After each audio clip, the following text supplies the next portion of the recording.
Bonjour et bienvenue dans un nouveau guide d'appréciation qui sera extrêmement court parce que vu le navet que je viens de voir, on peut pas faire plus long. Je pense que beaucoup de gens connaissent Panic Room de David Fincher. J'avais beaucoup aimé ce film. Bon, c'était pas. Après, on aime ou on n'aime pas, c'était un thriller, etc. Mais là, apparemment, il y en a un qui s'est dit tiens, on va faire un film comme lui, sauf que ça se passait dans une maison et ça sera plus chiant. Donc aujourd'hui on va parler de Panic Home qui est sorti, alors je ne sais pas quand parce que il est tellement connu ce film que c'est difficile de trouver des informations valables. Il y a qu'à sur Allociné où j'ai trouvé quelques informations dont apparemment le film serait horreur épouvante. Je vous ai fait un screenshot de Allociné. Je ne sais pas qui gère ce lieu, cet endroit, je ne sais pas s'ils sont des experts dans Allociné, mais apparemment, les mecs qui gèrent le site ne le sont pas, parce que pour mettre que Panic Home est un horreur épouvante, il y en a, ils doivent pas voir souvent des films d'horreur épouvante. Enfin bref, c'est qu'un détail, enfin un détail quand même assez important. Donc nous sommes totalement dans un thriller à nouveau, puisqu'on suit plus ou moins la même idée que Panic Room pour ceux qui l'auraient vu donc, sauf que c'est moins fun, c'est moins intéressant. Nous avons quand même dans les rôles principaux, et mine de rien quand même, nous avons dans le rôle de Kelly, Kaya Scodelario, désolé pour la prononciation, Doug Scott et Edward George Crane, donc pour ceux que ce nom ne dit pas grand chose, le dernier transporteur. Donc oui, vous n'avez pas été transporté là non plus, c'était pas un chef-d'œuvre. Ce film d'ailleurs est réalisé par Thomas Dallet. J'ai fait une recherche parce que ça m'intriguait, je me suis dit peut-être que c'est un grand réalisateur et tout. Et quand tu tapes sur Google Thomas Dallet, ils te mettent Tom Dallet. Et ce n'est pas le même personnage apparemment, puisqu'il fait plus jeune Tom Dallet. Et je n'ai jamais trouvé de Thomas Dallet. Et même sur Allociné, la filmographie se résume à un film, donc Panic Home. Voilà. Voilà, donc ça vous met déjà bien dans l'ambiance. Je vous donne vite fait la durée du film, 1h30. Là vous allez me dire, ouais bon ça va, c'est pas trop long. Je m'en cache, hein, parce que je vous jure que ce film c'est un navet. Je sais pas par où commencer, histoire de vite fait en faire une critique. Pour l'histoire, donc on suit Kelly qui va un soir, rendre visite à son petit copain en cachette. Parce qu'en fait, ses parents la considèrent comme une malpropre, parce qu'elle elle tire pas d'une famille de riches, ses parents n'ont pas des moyens financiers comme eux en ont. D'ailleurs, à un moment, elle dit j'ai même vu un matelas dans le jardin de cette famille, c'est scandaleux. Enfin bref, vous voyez les bons clichés. Mais bon, elle arrive quand même en cachette chez son petit copain pour fêter son anniversaire. Dignement, heureusement on ne verra rien de digne là-dedans, à part qu'on sait juste que lui c'est un drogué et qu'elle est enceinte de lui. Et que lui ne l'assume pas parce qu'il dit qu'il est trop jeune et qu'il a encore toute sa vie devant lui. Voilà. Merci. Merci pour ce message magnifique qu'on fait passer aux jeunes. Donc, messieurs, si votre petite amie tombe enceinte, vous avez juste à dire cette phrase et ça passera totalement normal. D'ailleurs, la fille le prend très bien, puisqu'à la fin, elle repart avec un joli pactole. Enfin bref, on revient à l'histoire.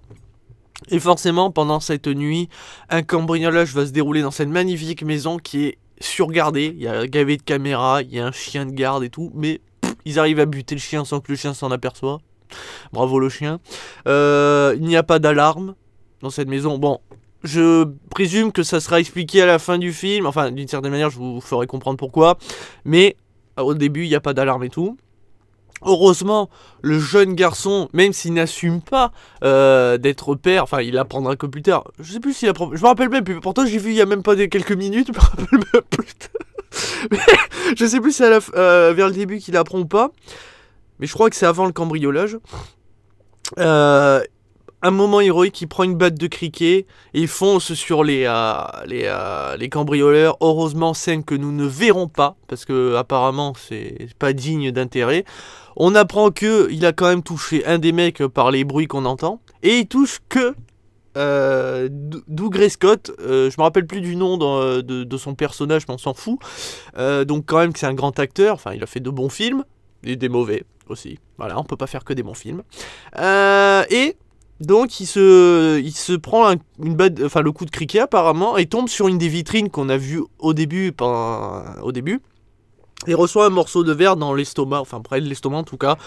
Donc on se doute que pour lui c'est plus ou moins la fin. Heureusement, on va lui donner quand même un rôle assez important parce que c'est le chef et donc tout le monde lui doit le respect, que même s'il est souffrant, c'est lui qui décide, même s'il est sur le point de mourir, c'est lui qui décide et tout. Même si à la fin, revirement de situation, il veut être gentil et va sauver la fille. Je sais, gros spoil, mais en même temps, je veux pas que vous allez le voir. Je ne peux pas prendre la responsabilité de vous dire allez le voir quand même. Non, n'allez pas le voir. Deuxièmement, donc après s'être fait blesser, il décide de quand même de suivre le cambriolage. On va apprendre qu'en fait le cambriolage consiste à prendre le mari donc, de retenir les autres, etc. Et d'utiliser le mari pour aller dans sa société ou je sais pas où, de cambrioler le coffre, de récupérer l'argent et de se barrer. Chose qu'on ne verra jamais, qu'on entendra juste au téléphone que ça va bien se passer ou non, mais c'est tout. Le reste, on ne sait pas. On ne sait pas, on ne voit rien. On voit juste la maison et on voit donc la fille, donc Kelly, qui a réussi à se cacher sous le lit. Alors que tous les cambrioleurs au moment sont dans cette pièce, aucun vérifie sous le lit, on sait jamais. Ils se sont dit, oui, bon, on sait que la famille ne contient que le mari, la femme et le fils, c'est tout. Mais bon, quand même, je sais pas, t'es un cambrioleur, moi je surveille, moi je sais pas, je surveille, mais bon. Eux, ils décident de pas surveiller. Des cambrioleurs en mousse, de toute façon. Et c'est là où ça va partir en vinaigrette, parce que Kelly va tenter de sauver tout le monde. Elle va quand même tenter d'appeler la police. Heureusement, son portable n'a plus de batterie à ce moment-là. Heureusement, merci le film de l'avoir programmé à ce moment-là, parce que sinon, ça aurait duré très... Enfin, le film aurait été très court. C'est déjà qu'1h30. C'est déjà un peu trop long pour ce film.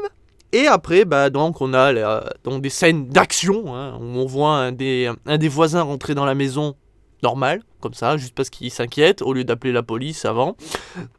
Il se fait défoncer à grands coups de batte, mais on apprendra que ce voisin, c'était avec lui que la femme du mari le trompait. Enfin, l'a trompé.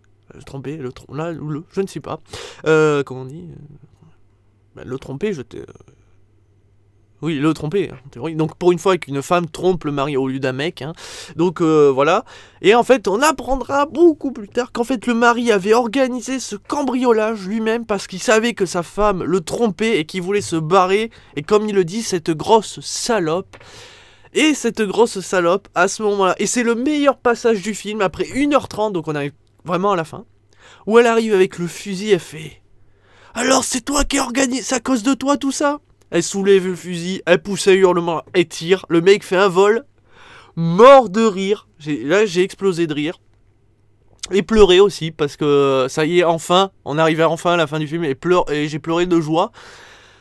Parce qu'après, la fille ne sait plus à qui faire confiance. En plus, son petit copain lui a dit ouvertement que elle voulait pas du gamin, il voulait pas du gamin, etc. Mais, heureusement, on peut voir qu'elle a récupéré les liasses de billets, donc ceux récupérés dans la société, donc la banque ou la société, on sait pas trop. Liasses de billets qu'on voit bien que c'est pas une liasse de billets, mais c'est juste des feuilles blanches. Bah oui, quand on a un petit budget, quand on se permet de prendre des acteurs quand même aujourd'hui connus, tu mets pas le budget financier pour mettre des vrais billets, enfin, ou en tout cas des billets imprimés. Non, tu mets des feuilles blanches. Personne verra la différence. Personne. Et elle se barre. Et fin. Voilà. Voilà, je n'ai rien à dire de plus. C'est les jeux d'acteurs. Alors, je suis pas un professionnel en tant qu'acteur, hein, je suis pas comédien, j'ai fait un peu de théâtre quand j'étais jeune, mais c'était quand j'étais jeune, j'étais petit, donc je ne pourrais pas vous dire si le jeu d'acteur est nul à chier, mais moi de ce que j'ai eu l'impression, vraiment, c'était nul à chier. Et le pire, ça a été Edouard, donc le mec qui joue le transporteur dans le dernier. C'était nul. Son jeu d'acteur est nul, toute l'histoire est nulle. Donc si vous devez voir un film, allez voir Panic Room de David Fincher. Mais n'allez pas voir Panic Room. Alors, je comprends mieux pourquoi il est passé totalement inaperçu, que j'en avais jamais entendu parler, qu'apparemment il sort en DVD ou en VOD ou je sais pas quoi. Mais n'allez pas le voir, ne le payez. Non, fuyez, c'est vraiment nul à chier. Honnêtement, je comprends même pas comment ces acteurs ont pu jouer dans ce film. On a dû leur proposer un scénario de malade et quand ils ont joué le film et après ils ont dû se dire oh, parce que d'ailleurs, et véridique, vous pouvez vérifier, j'ai tapé Edward Joss Crane pour voir un petit peu sa filmographie. Et sur Wikipédia, alors je sais que Wikipédia c'est vous et moi qui écrivez, etc. Mais généralement pour les acteurs c'est bien fourni, on voit souvent tous les rôles qu'ils ont joués et tout. Et bizarrement pour ces 3 acteurs, j'ai regardé, enfin 2, j'en ai regardé 2. Kaya, j'ai pas regardé si elle avait joué dedans. Elle joue dedans, hein, mais j'avais pas regardé dans sa filmographie. Mais pour Dougray Scott et George, vous pouvez regarder, ce n'est pas écrit qu'ils jouent dans ce film. Donc déjà, mais je veux dire, je peux pas souligner tous les défauts de ce film parce qu'il y en a tellement. Je veux dire, la musique genre hyper stressante, enfin tente de vous faire stresser, flipper, etc. Ça ne marche pas, elle est chiante, ça gave même au bout d'un moment, c'est chiant. Le jeu d'acteur est horrible, l'histoire est nulle à chier. Vraiment mais nul. Enfin, l'idée était intéressante, mais nul à chier. Enfin là, c'est nul. Alors, le choix de cadrage, intéressant, pas intéressant. Je suis pas là pour souligner ça, mais bon, quand la maison prend feu, on n'y croit pas trop. Enfin, surtout quand la meuf, il y a les flammes autour d'elle. Et elle prend un vélo donc pour péter la vitre. Mais je veux dire, elle devrait être genre en train de limite se brûler parce que je suis désolé, quand t'es enfermé plus ou moins dans une pièce et qu'il y a des flammes un peu partout, t'as chaud. Et elle genre, elle prend le vélo, limite elle sifflote, elle lance son vélo et puis voilà, normal. Enfin bref, et puis alors, je suis désolé, mais alors le coup du retournement de situation dans Batman versus Superman, tout le monde avait gueulé, mais moi j'avais expliqué que c'était normal. Mais là, c'est pas que c'est what the fuck. C'est au point que tu te poses la question, mais en fait, le mec, parce qu'il est aux limites de la mort, il se dit, bon, je vais aider la gamine, enfin, je vais l'aider, je vais la laisser se barrer et tout, en la menaçant quand même d'un flingue, au cas où, hein, pour, t'as vu. Le pire, il lui demande de lui raconter une blague, pour être sûr de bien, tu sais, genre, alors, je te laisse fuir si tu me fais rire, raconte-moi une blague. Je vous raconterai pas la blague, parce que, bah si, je vous la raconte, en fait, c'est un voleur, cambriole... vole une télé. Bref, il vole une télé et il se barre. Et là, il y a le vigile qui le poursuit et qui lui dit « Attendez, monsieur, vous avez oublié la télécommande. » Vous vous doutez que le mec s'est écroulé de rire, à n'en plus respirer. En plus, avec sa blessure, il souffrait le martyre de rire. Donc, justement, il lui a dit « Arrête de me faire rire. » Et il lui dit « Bah, tu peux te barrer parce que j'ai trop ri. » Voilà, c'est... Voilà. Le niveau du film. Et encore, juste, je suis obligé de vous en parler de ce petit passage au début du film, en fait. Donc, on voit le couple, enfin le garçon et la fille au début, ils sont dans un champ avec un arbre et tout. Et là, le gars, il lui dit, hey, regarde, j'ai une arbalète, une vieille arbalète. Et il lui montre, et il fait, cette arbalète, quand je tire avec, enfin, si tu tires avec, ça peut traverser le corps et tout.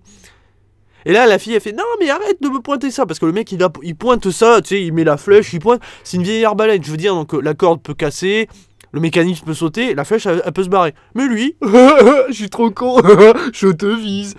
Forcément, on se doute que la flèche, enfin, le coup va partir, on se doute que c'est lui qui tire. Il tire dans la jambe de la fille.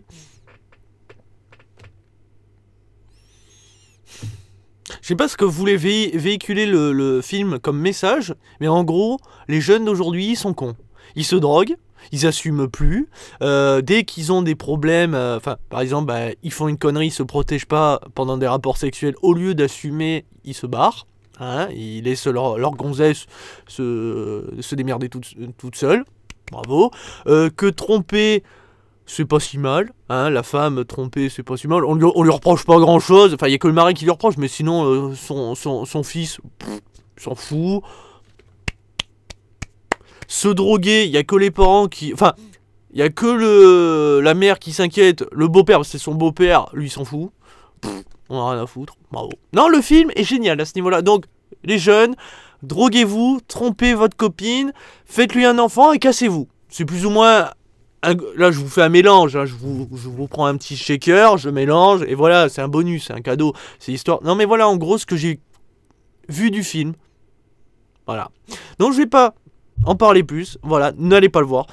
Une note, et je le dis officiellement, j'avais dit qu'on pouvait jamais mettre 0 sur 5.